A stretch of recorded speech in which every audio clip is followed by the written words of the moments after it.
Yeah. Hi everybody, my name is Denise and I'm here at Nuttall's in Riverton, Utah, and I want to show you a quick video on how we're going to install the needle point laser on your Bernina Q20 or Q24. This works on either the Q20 sit down on the table or the Q24 on the frame.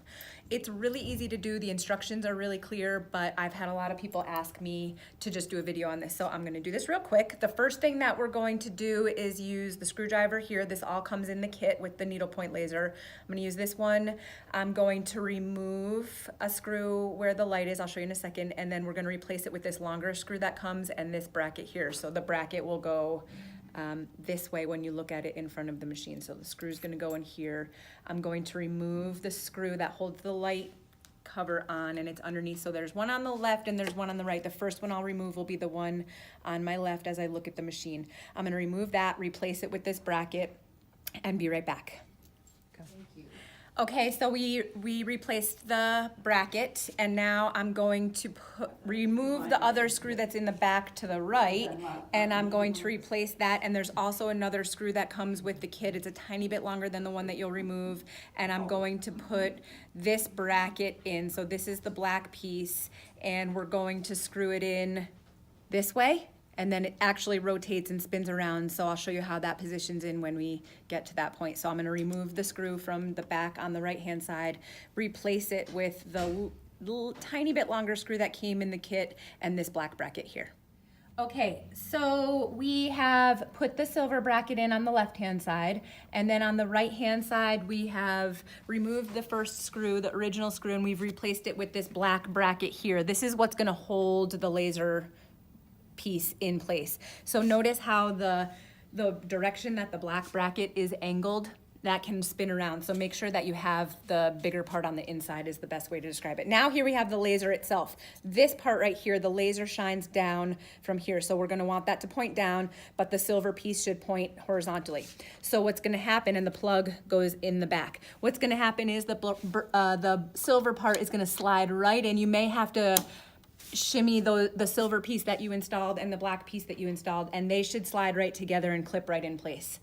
And then you have two thumb screws. One thumb screw is here. I'm gonna tighten that almost the whole way, and it's just finger tight, but I'm gonna not tighten it entirely down. And then there's another thumb screw that comes just in the packaging. This one goes in the back. It's a little bit trickier to see, so I don't know if I can get it with the camera, but it's in the back, and it's just a thumb screw that I'm going to use to install. It's way in the back here. Let's see if I can show you.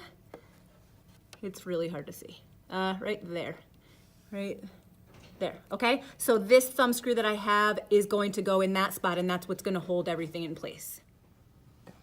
Okay, so we've installed the laser, the thumb screws that are here, and I put the one in the back.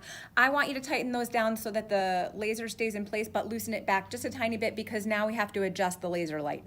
Before we can do that, you need to make sure your machine is up to date. If you have the most current update, then you're good to go and your machine knows to accept the laser. To turn it on, you're gonna go to your home screen and then touch settings. In your settings, you'll notice you have a new icon here, and this is for the laser light itself. Make sure it's turned on. When you first get this, it's probably turned off, so make sure it's turned on, and then you'll see a new little guy appear up on your screen right here to actually control whether the light is on or off. So when it has the 0, that means it's off. When it has the 1, that means it's on all the time. And when it's on A, that means auto. So it's on when the machine is not stitching, and then it automatically turns off once you start stitching, whether you're doing Q-matic or regular quilting. So I will leave it on for a minute so that I can show you the last thing that we need to do, which is position the laser so it shines, in fact, at the needle point, which is the whole point of this whole thing. So if you've backed down those thumb screws a tiny bit, you should be able to move the actual laser itself. And it's nice if you just take like a piece of fabric or something that contrasts, and you can see where that light is shining. When you rotate the hand wheel, it should drop down and hit the laser light perfectly. If it doesn't, then you can move the bracket and rotate that. And then once you find the sweet spot, tighten those thumb screws down all the way, and be ready to enjoy your new laser light. Thank you. I hope you watch the video and it helps, and let me know if you have any questions. Thanks and have a great day.